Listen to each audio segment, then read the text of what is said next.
Bienvenidos a mi clase de mate con Norma Valencia.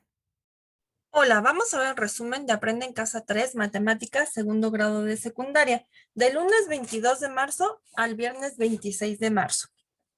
Bueno, pues vamos a continuar con la parte estadística, con las medidas de tendencia central. Recordemos que las medidas de tendencia central lo que nos indica es cómo se está comportando el centro de los datos, dónde se están ubicando.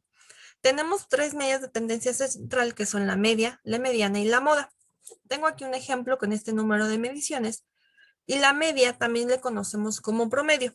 Por lo tanto, para obtenerla es sumar todos los números y dividirlos entre el número de números, que son 5. Es decir, la suma de esto nos da 19 entre 5 números y este es nuestro promedio, que es 3.8, que también lo conocemos como media. Y lo vamos a denotar con esta X que tiene una rayita arriba que se llama testada. Ahora, la mediana la vamos a encontrar cuando ordenamos nuestros datos de menor a mayor y la mediana es justo el dato que se encuentra al centro. Si al centro se ubican dos datos porque es un conjunto par, entonces sería el promedio de los dos. En este caso, como es impar, entonces sería justo el del medio, que es el número 4. Y lo denotamos con una M. Y tenemos la moda, que es el número que más se repite. Para este caso no hay moda, porque no hay ningún número que se repita más. Las medidas de tendencia central por sí mismas no nos ayudan a entender cómo están los datos, cómo se comportan. Por eso también tenemos las medidas de variabilidad. Y dentro de ellas vamos a ver hoy dos, el rango y la desviación media. Si yo este conjunto, yo lo grafico en un diagrama de dispersión donde por cada uno de estos voy poniendo un punto, es decir, el 1 aparece una vez, pues pongo un punto, si aparecieran dos, pues pongo acá arriba otro punto. Luego el 2, el 4, el 5 y el 7, pues voy poniendo un punto de cada uno. El rango va a ser la diferencia entre la medición mayor y la medición menor, es decir, 7 menos 1 y esto nos da 6. Lo que nos va a decir es que tanto se están dispersando los datos sobre el eje horizontal. Normalmente nosotros buscamos que el rango sea menor, o sea, que los datos no estén tan dispersos. Por ejemplo, si estoy yo revisando la cantidad de un producto, por ejemplo, si vendiera yo kilos de queso y yo estuviera pesando cada bola de queso, pues esperaría que todos estos quesos estuvieran cercanos al kilo y no estuvieran muy alejados. Entre más alejados, yo diría que están más dispersos. Entonces, por eso buscaríamos que estén más pegados, más conglomerados. El rango, entonces, lo vamos a definir como la diferencia entre las mediciones mayor y menor.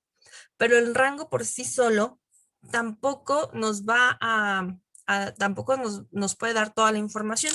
Aquí vemos nosotros dos distribuciones distintas, tienen el mismo rango, pero su variabilidad es distinta, tienen formas distintas, entonces el rango por sí solo tampoco nos ayuda. Por eso vamos a ver hoy la desviación media.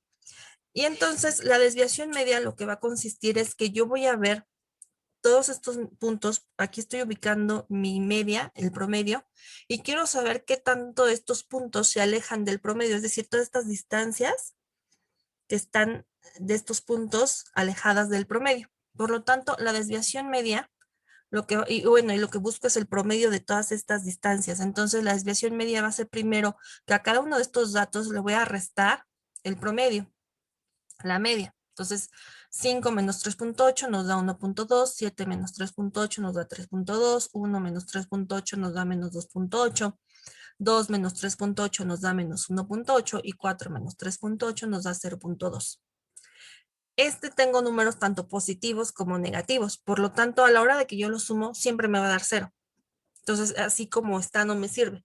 Tengo que sacar su valor absoluto, es decir, su valor por sí mismo sin importar si es positivo o negativo. Y esto lo identifico con estas dos barras. Estas dos barras me dicen que es el valor absoluto. Entonces, sacando el valor absoluto de estos, pues simplemente es que a esto les quito el negativo y todo me queda en números positivos, porque no me importa más que la distancia que está del 0, no si está a la izquierda o a la derecha. Y ahora sí estos los voy a sumar y me da 9.2. Y ahora sí, para sacar el promedio, pues lo divido entre 5 datos. Y esta es mi desviación media. Me está diciendo entonces qué tanto se están dispersando los datos respecto al centro, a la media. Y obviamente, pues estos números entre más pequeños, pues es mejor. Si estuviéramos hablando del ejemplo del kilo de queso y esto estuviera en gramos, pues una dispersión de 1,84 gramos sería muy aceptable. Vamos a ver ahora el histograma de frecuencias relativas. Un histograma de frecuencias relativas es muy semejante a una gráfica de barras, pero en el eje horizontal vamos a tener límites de frecuencia, ¿sí? Vamos a tener intervalos de medición. Esa es la gran diferencia. Entonces, vamos a verlo con un ejemplo. Tengo aquí unas calificaciones promedio de 30 estudiantes. Lo primero que tengo que hacer en histograma de frecuencias relativas es decidir en cuántas clases, prácticamente en cuántas barras, voy a dividir mis datos. Normalmente usamos de 5 a 10. A mayor cantidad de datos, mayor número de clases. Pero en general sería entre 5 a 10. Si tenemos datos que solo, por ejemplo, fueran 0 y 1, pues simplemente yo tomaría solo esas dos clases, 0 y 1. Entonces, para determinar la clase, lo primero es sacar el intervalo. Es decir, el número mayor menos el número menor. De todos estos datos, el mayor es 3.4 y el menor es 1.9. Por lo tanto, lo voy a hacer de este lado. Sería, vamos a escribir aquí y ahorita lo borramos. 3.4 menos 1.9. Esto nos daría 1.5. Y yo voy a decir entonces cuántas clases. Este solo sería el rango. Decido que sean 8 clases. Entonces lo que voy a hacer es dividir 1.5 entre 8. Y eso nos da 0.1875, el cual voy a redondear a 0.2. Quiere decir que cada clase va a ir de 0.2 en 0.2. Entonces, decidí que haya 8 clases. Entonces voy a poner aquí 1, 2, 3, 4, 5, 6, 7, 8 clases.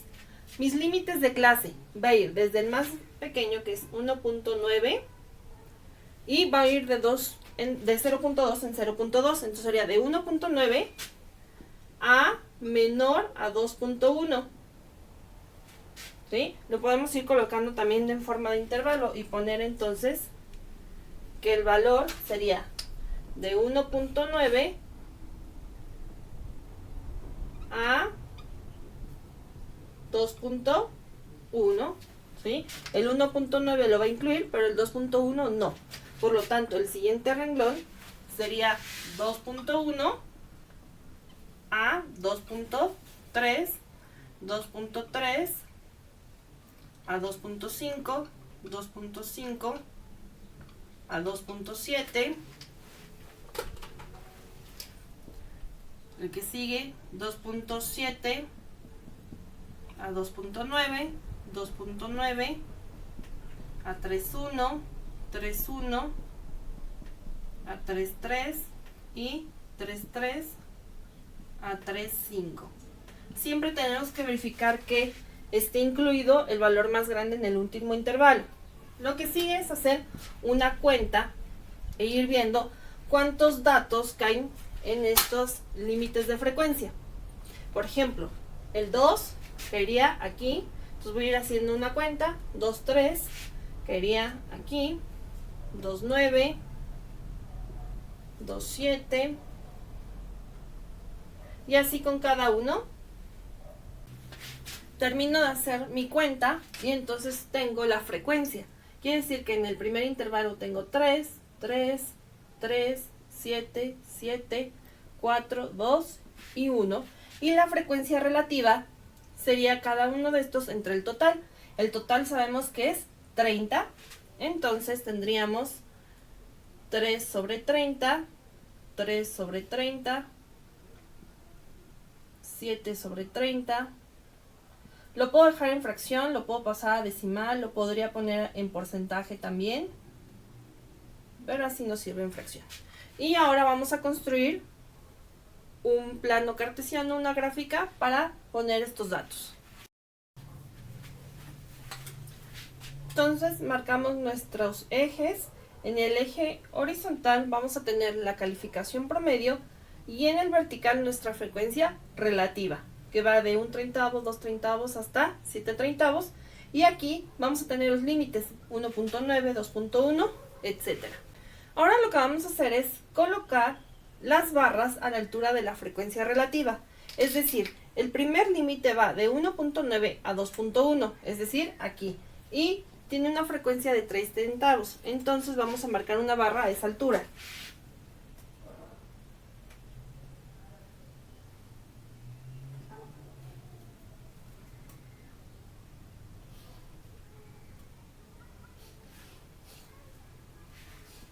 De esta forma. Y vamos a hacer lo mismo con cada una. La que sigue va de 2.1 a 2.3 y también tiene la misma altura, y la otra que sigue igual. Entonces vamos a marcarla.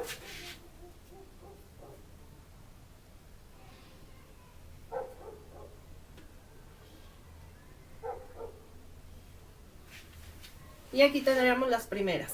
Después, de 2.5 a 2.7 tiene 7 treintavos, y lo mismo de 2.7 a 2.9 llega a 7 treintavos.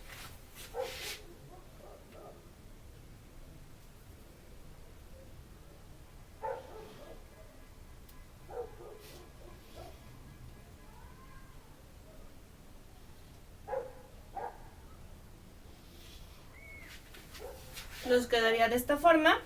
Luego tenemos que llega a 4.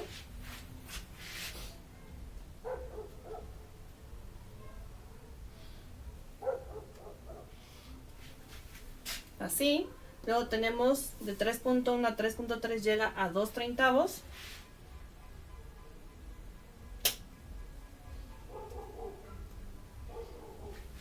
Y por último, la última tiene 1 treintavo.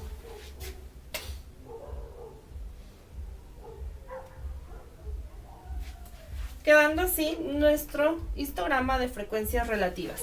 Como ven, es muy parecido a una gráfica de barras, pero aquí las barras van pegadas porque tenemos límites de clase. Observamos aquí que el mayor número de datos se concentra de 2.5 a 2.9, esta parte de aquí, que son estos que nos da 14, la suma de frecuencia relativa. Por lo tanto, vemos un pico. A esto yo le llamaría que es una gráfica unimodal porque tiene un pico. Y la unimodal va de 2.5 a 2.9. Vemos aquí cómo se encuentra en la misma frecuencia de 1.9 a 2.5 y cómo de aquí va descendiendo.